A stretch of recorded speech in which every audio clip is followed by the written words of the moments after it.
3,800 civilian deaths, over 18,000 civilian injuries, and over 60 firefighters die each year, according to FireSource One. I'm here to talk to you about becoming a professional firefighter. Now, most of us see this line of work as your local heroic, but what we don't see is the hardships they go through, the amount of physical, mental, financial stress that can occur, and the life inside the firehouse and what it really means to be a firefighter. I interviewed Brian Henson, who has been a Greensboro Fire Department firefighter for over 10 years now, not including some time he did volunteering up to that. Brian is a well-accredited, well-respected fireman in the Greensboro Fire Department community. And speaking with Brian, I asked him what it means, or how do I actually become a firefighter. Now, in North Carolina, you have to get your Firefighter 1 and 2 certifications, which include multiple classes, from sprinkler systems to construction to rescue classes. There's just a vast amount of information to learn. On top of that, you have to be hazardous materials certified as well as EMT basic certified. You can also be EMT intermediate or paramedic, but those are a little bit higher level than what is recommended. Now, in bigger cities such as Greensboro, High Point, and Charlotte, you can be hired and go into their academy and have absolutely no background in fire at all. And once you graduate within a few months, you will go on to work on a firehouse somewhere on your own crew. Now, I was speaking with Brian and trying to figure out what it's like to be, in the daily life of a fireman. And he said every day is different. We might run 20 calls one day, car wrecks, a fire, anything medical, or we might run 1 or 2 calls and clean house all day long, play video games, cook food.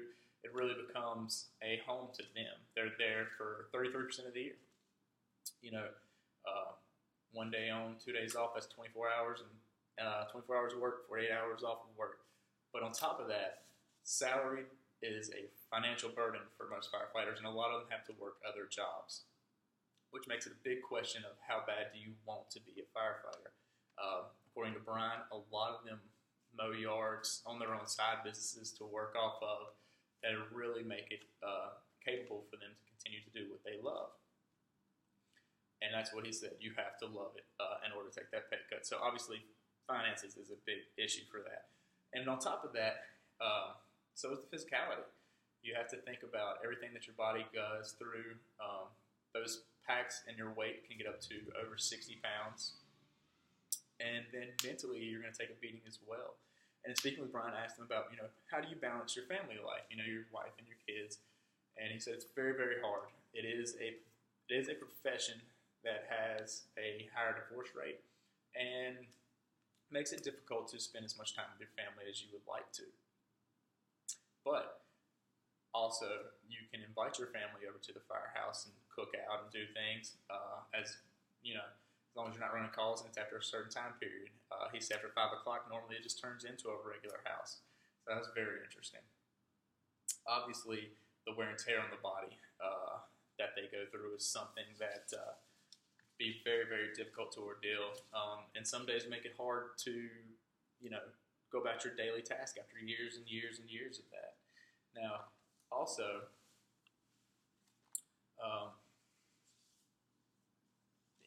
he mentioned not having time for a lot of hobbies, because I asked him about the physicality of how these guys stay in shape, and how they do this. And Brian said, you really don't have to stay in that good of shape. You just have to stay in good enough shape to pass a physical strenuous test every year, which I found would be a little odd, because I would like to think those guys are in great shape 24/7, 365, but apparently not. Apparently they just, some of them anyways, just stay in as good shape as they can. Now, I asked Brian, because of the money aspect and not being there for your family, is there any other profession that you would do? And he said, absolutely not. It is the greatest job ever, and there's nothing else he would rather ever do. So that speaks highly of that profession, especially when you think about the mental, physical, and financial aspects that they dwell through. And that is a lot. That is very, very tough. Now, in going through all that, I also want to just highlight some statistics about fire real fast in itself, which actually came from the Homeland Security website, and that is fire is fast. In less than 30 seconds, a small flame can turn into a giant raging house fire. Fire is also hot. Room temperature is at 100 degrees at floor level and rise to over 600 degrees at eye level. That is blazing hot. It's also dark. We see these movies and everybody can see, the firefighters can see each other. That's actually not true. They can't see a thing. Apparently, they can barely see in front of their face. And then also, fire is deadly. Smoke and toxic gas kill more people than flames do. And I found that to be very, very interesting. But so, in conclusion, what I would like to say is that firemen, firewomen, firefighters are very, very highly trained people, but they take a beating on their bodies, financially, family wise. I personally really love being around my family, so that for me would be tough. I learned a lot from speaking with Brian and doing this exercise, and I hope you did as well. Thank you.